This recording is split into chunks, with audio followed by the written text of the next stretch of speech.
Your brand new iPhone deserves the best protection, and the iLune 3-pack screen protector plus 3-pack camera lens protector has you covered. Don't take risks with your iPhone. Click the link in the video description to shop now on Amazon. At Series Source, we've been following the latest news out of the Vatican, and today we're going to dive into a remarkable story about Pope Francis' final moments. The 88-year-old pontiff passed away on Monday after a prolonged battle with pneumonia, leaving behind a legacy that will be remembered for generations to come. According to the Vatican press office, Pope Francis died peacefully, surrounded by his loved ones, after suffering a stroke followed by a coma and irreversible cardiocirculatory collapse.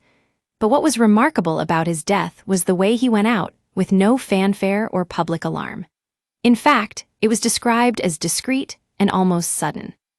The day before his passing, Pope Francis met briefly with U.S. Vice President J.D. Vance, a meeting that would have gone unnoticed by many had it not been for the fact that it marked one of the last times he'd leave his hospital bed to venture out. But what's even more remarkable is what happened after that encounter. He took one final ride in his Popemobile.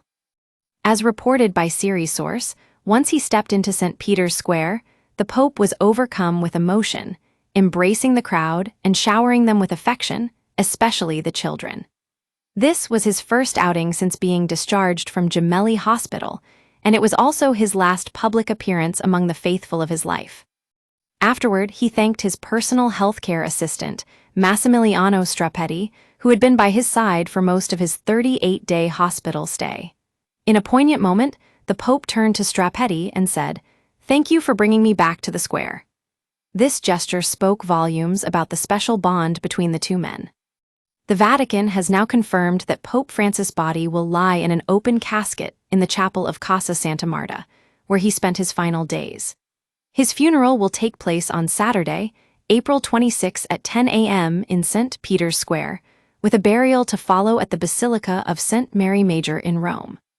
At Series Source, we're honored to have been able to bring you this remarkable story about Pope Francis' final moments. As we remember his life and legacy, let us take comfort in knowing that he went out with dignity and peace, surrounded by those who loved him most.